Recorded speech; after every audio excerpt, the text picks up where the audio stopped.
Hi everyone, welcome back to the channel. This is Dr. Hasi, and today we are going to cover a review material for chapter 6, 7, 8, and 11 for the Biology 1 BSc 1010. Okay, so let's get started. So our first chapter is chapter 6, which is cell. And you see here in two big cell pictures, animal cell versus plant cell.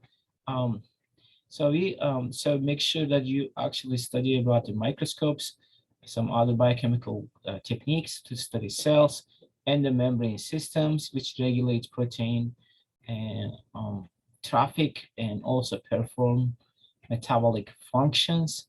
Also, make sure to look at mitochondria, chloroplast, changing energy between them.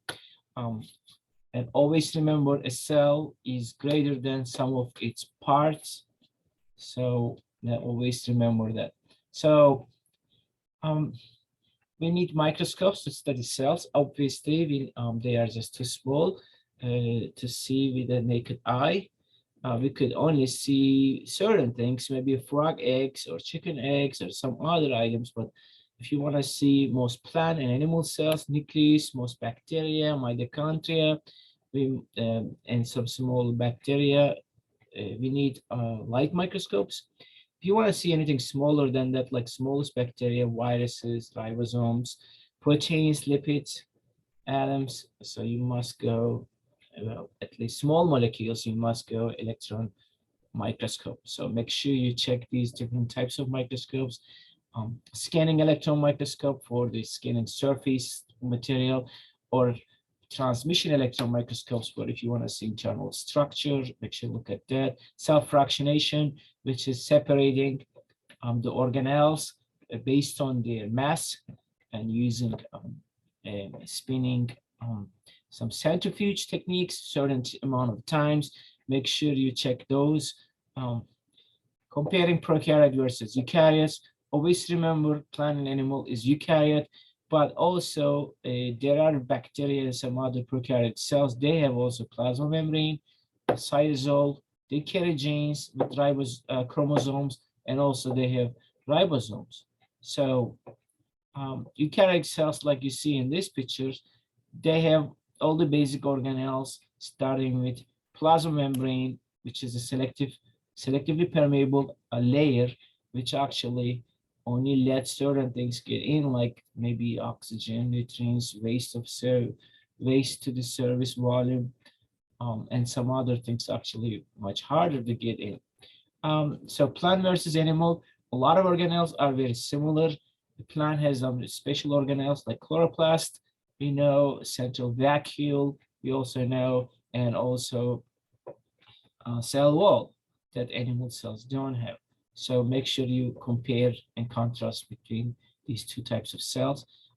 Nucleus, the DNA, nuclear DNA, the largest amount of DNA on both plant and animal cells, then inside the chromosomes, and then they have the genes. So don't forget that proteins are made in ribosomes. Don't forget that. And the membrane system has nuclear envelope, Golgi, lysosome, vacuoles, plasma membrane, and vesicles, which are made when they need to ship something from one place to another place, right?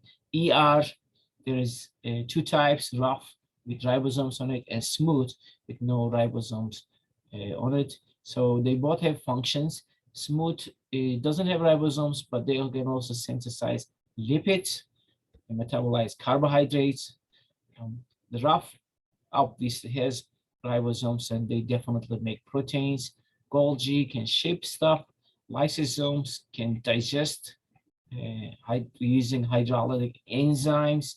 Vacuoles, they actually diverse maintenance compartments. They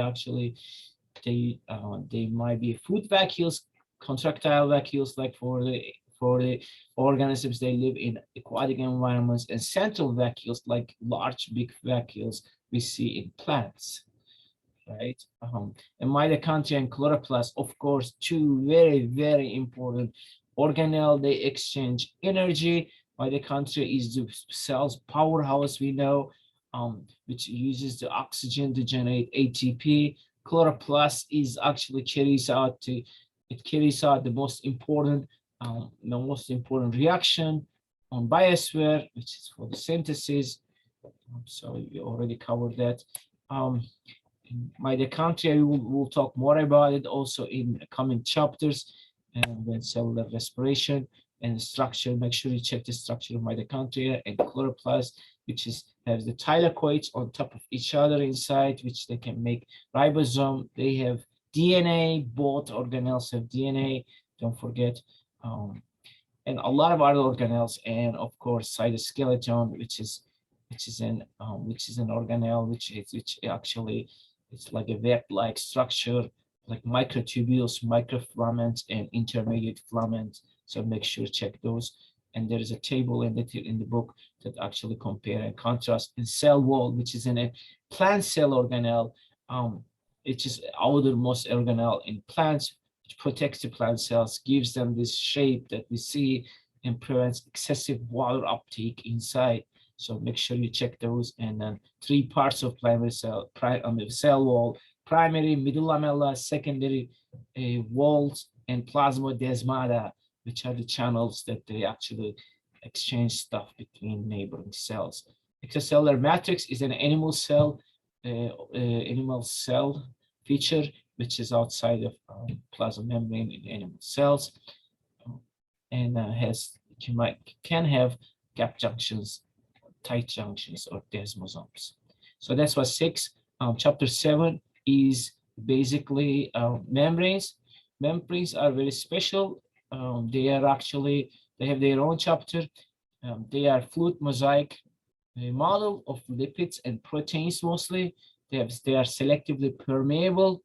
They have passive transport, no energy, versus active transport using ATP. They could also have bulk transport, like exocytosis, endocytosis. So plasma membrane is the most important membrane, obviously. Again, selectively permeable, which is made of this sandwich model, which lipids and proteins and some other material mixture, like cholesterol, glycolipids, glycoproteins, etc. And then steroids, which is cholesterol, is a type of steroid, and make sure to check their at cool temperature, they are more fluid. Make sure to remember that. Membrane proteins, very important. They could be peripheral, that's like on the surface, or integral, they're going from one side to another side, like they are also called transmembrane. 6 major functions of these proteins: transport, enzyme signaling, cell-cell recognition, intercellular joining, and attachment to cytoskeleton, and ECM outside, especially in animal cells. Okay, what else? Lipid bilayer, transporter proteins. Water has their own special channels, like aquaporins. Passive transport doesn't require energy. It could be diffusion or osmosis if we're talking about water. If we're talking about water, it could be isotonic, which means outside and inside. Similar level, it could be hypertonic, means outside high solid, or hypo, HYPO tonic, which the inside is high in solid, low in water. So diffusion obviously uses channels, or we can use also pumps if we're using active transport, like sodium potassium pump. So make sure to check those, and also membrane potential, and co-transport, and bulk transport. Chapter 8 is metabolism, which covers ATP, energy, and also enzymes are in this chapter. So forms of energy, loss of energy, ATP, and enzyme that speed up the reactions by lowering metabolic reactions. Chemical reactions, there are many pathways, metabolic pathways. Start with the A, go to B, to the C, to the D, which is maybe product, and each of them require an enzyme 1, enzyme 2, enzyme 3. They could be catabolic, which they release energy, like negative delta G, like example is cellular respiration, or they could be anabolic, which is basically the opposite. They actually synthesize stuff. They use energy, Types of energy, make sure you check thermodynamics. First law of thermodynamics, energy can be transferred, transformed, but cannot be created or destroyed. Second law, every time we transfer or transform, we increase the entropy or disorder in the universe. So spontaneous processes occur without energy, quick or slow, but for process to occur without energy input, it must increase the entropy of the universe. So free energy change of a reaction tells us whether or not reaction occurs spontaneously. Free energy change is delta G. Delta G equals delta H minus T times delta S. H is total energy, S is entropy. So that's why delta G is negative. A lot of time, it just basically tells us the energy, amount of energy released, which is an exergonic reaction.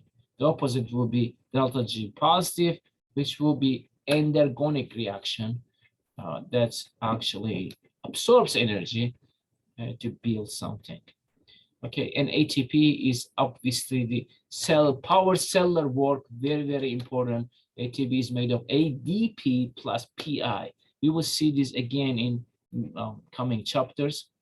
Enzymes, they are proteins. They speed up the metabolic reactions by lowering energy barriers.